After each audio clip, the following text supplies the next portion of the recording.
Welcome back to RCR Australia.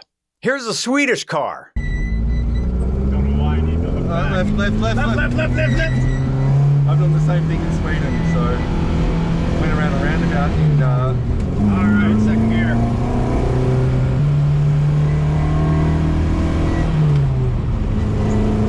Behold, a 1964 Volvo Amazon 122 with a modified engine, suspension, and this is not a British market import from the modern era. This is an original Australian domestic market Volvo. The Volvo 122, also known as the Amazon, was one of the first cars in the world to come with 3-point seatbelts. Volvo offered 3-point belts in all of their cars starting in 1959, but the belt buckle is weird. It resembles something from a Boeing Stearman biplane or a tilt-a-whirl at a riotous firehouse block party. There's no male end to this buckle, just a loop of steel tubing attached to the floor in between the front seats. The belt buckle is more like a locking claw hook than a latching buckle. And there's no designated place on that loop of steel tubing onto which you are meant to hook your claw hook belt contraption. Anywhere will do, and since your male end down there is a smooth bent rod, the claw hook buckle slides all around the rod, making scratching noises, which would be annoying if not for this being a classic car, making an orchestra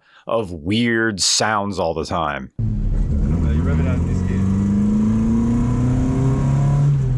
You rev out harder than that. Harder than that? Yeah. Alright. That's 4,000? That's what yeah, second gear is when you could really use it. Okay. Legally sort of thing.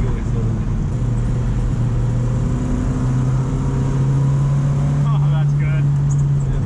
The engine welcomes revs. It wants it. It needs it. Like I need an aggressive cuddling session during the winter months. Revs, please!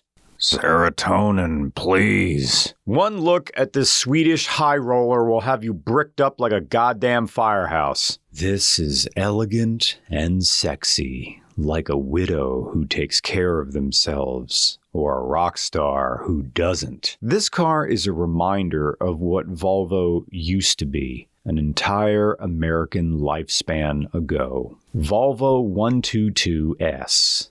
It's a luxury car, better than the people who could afford it. So the name, Amazon, like with an S. It turned out a German motorcycle manufacturer already had a product with a similar name, so they negotiated with the company, and the agreement they reached was that Volvo could call it the Amazon, but only in Nordic countries. They needed a new name for international markets, which is how we just ended up with it being called the 122, a name that doesn't suggest a car as historically substantial as this was. It was the first Volvo to feature pontoon body styling, and a car with an engine that revs like something from the 80s. So it traces back to a Swedish engineer named Nils Bolin, or is it Nils Bolin, who originally worked as an aircraft engineer at Saab before landing at Volvo as a safety engineer in the late 1950s. At the time, the president of Volvo was looking for a way to improve on the 2-point seatbelt, a lap belt, since he lost a family member in a car accident. And he felt the insufficient Y design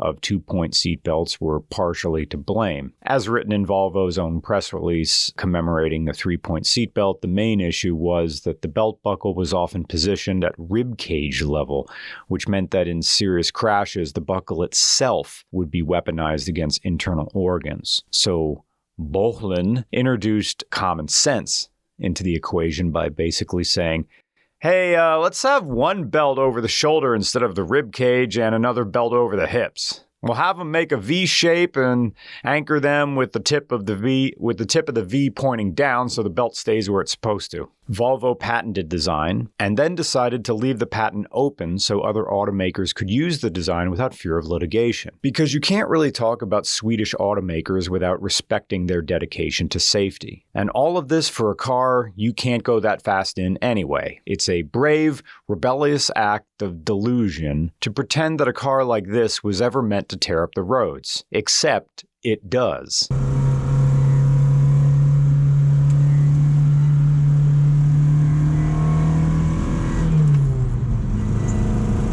Enough power. It's not a... You know, people put 600 horsepower motors in these bloody things. Oh yeah? And scare the shit out of themselves, I'm sure. And they keep like standard steering box in it.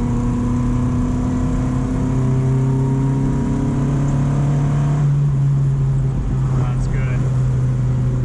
There is a bespoke driving experience for people who don't have to be dragged kicking and screaming into the moment. There's always roses and time to stop and smell them in between dive-bombing corners in this. This thing does not, I know it's modified, but this thing handles like something 6, 7, 8, maybe even not into the 90s is how good this car drives. It's freakish. Now, in 1964, this was approximately $6,000 Australian, which may not sound like a lot, but the best-selling Australian car, and arguably its closest domestic competitor in the mid-60s, was the EH Holden, which ran for around 4,620 AUD. So plugging this into the inflation calculator tells me that 6,000 AUD in 1964 is equivalent to $100,222 today.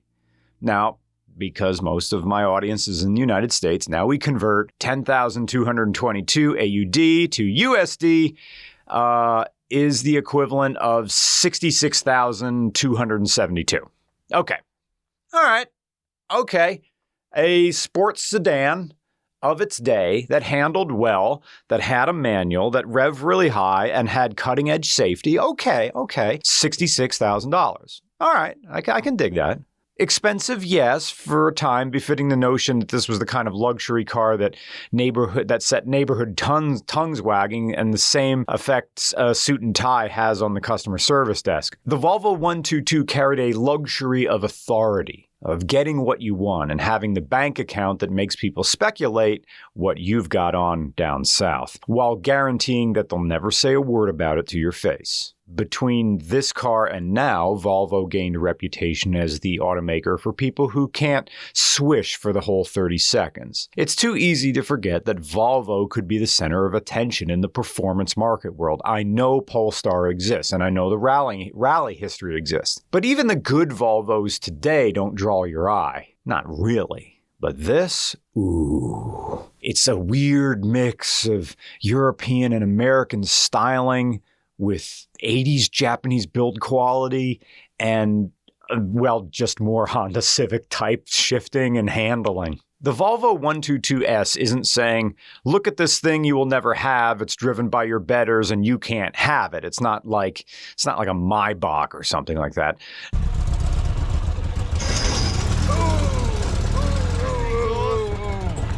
No, the Volvo 122S roots for you. It's saying, come on, you can do it. Stay in school, focus on your dreams, don't buy uppers from the guy behind the quick stop, and you too can get here one day. It's the automotive equivalent of Healthy Harold. Alex did a lot of modifications to this to bring it up to the standard that would at least be somewhat mirroring the standard the Amazon set back in 1964. The engine, here we go. High compression, yeah. It's a 2-liter B20E engine that Alex himself tuned for an extra 30 horsepower over factory. It's got 10.6 to 1 compression, which is over the 10.1 compression of the B18 engine of 1966. Let me just say that again. In the 60s, this car had a compression of 10 to 1. You know what my Galaxy still was then, and still is 8 to 1. Blech. In the 60s, this got you about 80 horsepower and 103 pound-feet of torque. And the B20E gets about 105 horsepower. The Volvo 4-speed on the 4-on-the-floor manual transmission is better than it has any business being 60 years old. Alex also gave this gas shocks, among other things like refreshing the cosmetics with this two-tone respray, since these stopped being two-tone from the factory in 1962. Manual brakes. I'm used to these. Car doesn't weigh that much. It's fine. Servo-assisted brakes would become an option prior to becoming standard in later models, and the same deal with the front disc brakes. You do have to think about stopping distance a bit, and you have to stand on the brakes a bit, so you have to drive a little bit smarter, even though you have discs. So fuel delivery. Alex had to learn Webers in order to make this engine sing. And the result is that he's kept it functioning, even though it's not the kind of mechanical condition he'd want to see from a rarely driven garage princess. But this car, he drives it, not as much as he'd like to. Because, okay, Australia, you have a really weird laws when it comes to your classic cars. This has a club permit, and Americans have a hard time understanding this. This is a type of registration, or rego is used because everything has nicknames in Australia. The rego for this only allows you to drive this car 45 days every year. So you can only drive this car 45 days out of an entire calendar year? Huh? I mean, you could pay a little bit more and then you could drive it 90 days out of every year, just like what, in the summer? But then this leaves the same sort of question that U.S. classic plates include. How are they enforcing this? How do they enforce it? Because you can have antique plates in the Commonwealth of Pennsylvania, which has permanent rego. It never expires, and you don't have to get inspections. You're only supposed to drive it 3,000 miles a year, but there's no way for the state to get the information of how often you're driving it, because when you renew your registration in Pennsylvania, they record the mileage of the car, but registration for antique vehicles never expires. So it's like, just behave, I guess. From what we've read in Australia, you're required to keep a logbook to document the mileage if your car goes further than 100 meters from its garaged address. But couldn't you just fudge the document and drive it, say, 100 days out of the year and then just start the logbook on day 65? Sure, you could only really get away with that the first year, but still, is it just like playing the pokies and hope you don't hit the jackpot? The jackpot being a police officer pulls you over and asks to see your logbook? Is that how it works? Are you really just operating on the honor system for a car that's being regulated specifically because its age and condition could pose a danger, whether or not it's actually the case? And furthermore, if it's modified, the car has to meet certain safety requirements and it can't exceed certain parameters for modification. And if the vehicle in question is classified as a heavy vehicle, which doesn't apply obviously in this case, exceeding 4.5 tons gross vehicle mass, it could be subject to heavy vehicle fatigue laws, meaning you also have to keep a record in the National Driver Work Diary in addition to the logbook. But this is a car you'd want to drive a lot more frequently than only 45 days out of the year. It's easy to see why 60% of the 122s produced were exported. People just don't want these things in Sweden, they want them everywhere. Between 1956 and its discontinuation in 1970, 667,332 units were produced. And the 122 gained fans as far west as the United States. And it can't be overstated how substantial this car was. Not just because of what it gave to the auto industry through its safety innovations, but as a performance car in its own right. This thing drives almost modern. Yes, I know suspension and engine and those Webers just singing away. This thing wants you to drive it. It wants you to take it to redline. It wants to be happy. Unlike all the American stuff from the 60s that required big blocks to sing, I don't want to call it VTEC before VTEC, but I'm using an example that if you're just getting into the car world, you can understand. A 122S is pretty close to what a Honda Civic Si would have been in the 60s. Every gear change is enjoyable. It's just clamp, pull it through. The one weird thing is that he kept the big wheel in here. A smaller wheel would make it feel even more modern, but it is nice to have that big pizza tray in front of you that you saw away and lots of steering input. Man, this thing is fantastic. I think you just want to hear it sing more, don't you? Yeah, me too. Let's drive it. Are you ready to